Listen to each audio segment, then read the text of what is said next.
Hi, Brian. Hi, Chris. How's life? Well, first, let me wish you all a very happy birthday and congratulations. Oh, thanks. Yeah, You know. 20 years. 9 years down the line, Brian. Why so long? Well, okay, I mean, the last official album came out in 2013, so we did a couple of years touring for that. That takes us up to 2015. Started working on this album in 2016, just me and Steph. And that's when our retrospective tour kicked off, and that lasted another 2 years. Then we started recording this record in our home studio, and we were about like 80% finished, getting ready to start to go out on the road again when the pandemic hit. So it's delayed everything for 2 years. So we have been working, so it's not as if we're coming out of retirement. And what are the processes involved in making a Placebo album? Well, this one's really different, just because of the circumstances. What we would normally do, and what we did for all the previous albums, is that we'd go spend 3 months in a rehearsal studio and just play and kind of see what happened and sort of build songs very, very organically that way as a live band. But this one was completely different. This is the most kind of constructed in the studio record that we've ever done. So when we take it into the rehearsal room as we are now, it's almost like a process of relearning everything and relearning how to play it, because it's so layered and it's so textured. It's got so many different sounds on it that if I was to try and replicate that on stage, I'd probably need a pedal board about the size of the stage to accommodate everything, that we used to make this record, most of which we've kind of forgotten anyway. So it's kind of a process of translation from this musical Tetris thing that we did in the studio. I'm spending a lot of time relearning the songs, basically, because the way that we approached this was a complete break with our tried and tested methods. Have you ever been surprised by a song that you really love and are absolutely sure is going to go down brilliantly with audiences, and then hasn't? And by contrast, has there been an example of a song or songs that audiences have loved that you've been surprised by? I think we've been really lucky. I haven't really had that kind of shock. I mean, for me, I think the biggest surprise of my career was Nancy Boy. My jaw was on the floor. I couldn't believe that a song called Nancy Boy in the 90s was number 4 in the charts. That was my biggest surprise. I didn't imagine it would have such mainstream appeal. How do you think it sits now, that song? Honestly, it kind of feels like a different band, and it was like 25 years ago.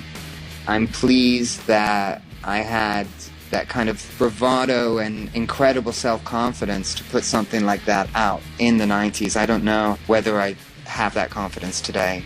Brian, let's talk some more in a moment, but pause for a second. I'm going to play Happy Birthday in the Sky now. Heartbreaker on the new album. Where did this come from? Well, I think from 2 places. First, David Bowie's passing, which obviously had a major, major impact on me. It was at that point that I actually began to reflect on how much I had been influenced as a human being by David. There's a lot about David which taught me to be a better human. To me, Happy Birthday in the Sky, I have to kind of, in order to get inside a song, I create a narrative that's my own, and I create characters. And what I did in this one is that I tried to put myself in the shoes of somebody who lost a loved one to police brutality. So it was a mixture of Bowie's passing and what was happening in the news. New Placebo, Happy Birthday in the Sky, from the new Placebo album, Never Let Me Go. And Brian Molko from Placebo is with me. Brian, David Bowie, who you've just talked about having such a big impact on your life. How did the two of you meet? We met for the first time backstage at an arena in Milan. This was before we'd even recorded our first album. We kind of have Morrissey to thank, because Morrissey was opening for Bowie on this European tour. And then one day he decided that he didn't want to be on tour with Bowie anymore, so he got on the tour bus and left his band behind, and told the driver to drive him to his mum's back in the UK, leaving David without a support band. And we had the same live agent at that point who passed on our demo tape. And he actually heard Nancy Boy and invited us to fill Morrissey's shoes for the rest of the tour. So, thanks, Moz. And what do you think your life in the band would have been like without David Bowie's influence? Wow. It's difficult to imagine. It really is, because, I mean, his tutelage, mentorship, it was so much a part of me finding my feet in the music industry. He still feels like a mentor to me today. I feel still like I have a relationship with him. I still feel like he's with me. 1996 then was when your first self-titled debut album came out.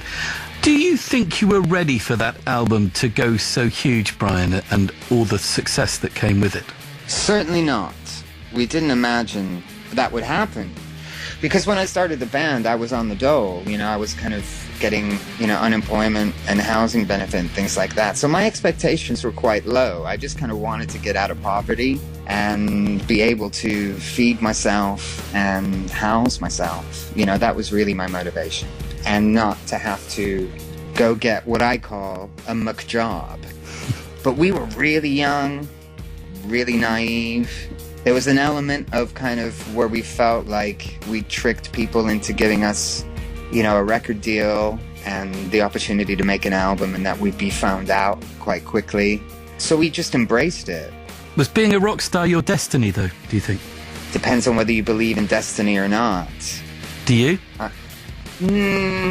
Colloquially, I would say destined to do something artistic, because the first thing that I wanted to do was become an actor. So I moved to London when I was 17, and I went to Goldsmiths College to study that. 3 years later, when I got my degree, I'd already changed my mind. I was like, okay, done that, but all I really want to do is start a band now. I needed to be the context. When I acted, I was always speaking somebody else's words and taking direction from somebody else. When I directed, it was still somebody else's story.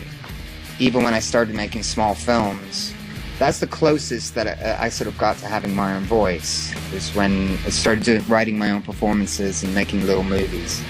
So I needed, first, immediacy, because, you can strap a guitar on, plug it into a distortion pedal, and get a reaction from people immediately. And I suppose I needed context control. I wanted to be the story, because I had this massive burning desire to express myself. So I had to go away and create another universe. Is there anything that you'd like to do outside of acting, performing? Is there anything that you have a burning desire to do? If there's anything, it would have to be something to do with animals and helping animals. People have accused me of liking animals more than humans. And, there is some kind of truth in that. Human beings are messier. Well, not physically messier. I suppose dogs are a little bit physically messier than humans, but emotionally so. And, I don't know, every single human being is a very, very, very long movie within themselves, with so much history, so much desire, so many complications. And then we go into the world and we just collide with each other. Brian, thank you so much for coming on the show. I know you're not mad on doing radio interviews, are you? I prefer them to TV interviews. That's not saying much for you, is it? I don't have to put my face on. The new Placebo album, Never Let Me Go, is available to pre-order now. That's correct. And it comes out a week on Friday. Oh my goodness. And you've got some warm-up shows in Europe ahead of a massive UK and European tour in October, November and December. Yeah, with some festivals in the summertime. I'm very excited about the new album. I know it's going to do great for you. Brian, thank you so much for coming on. Nice one, Chris. Great to talk to you again. And to you too. Have a good one. Thank you, Brian Molko from Placebo.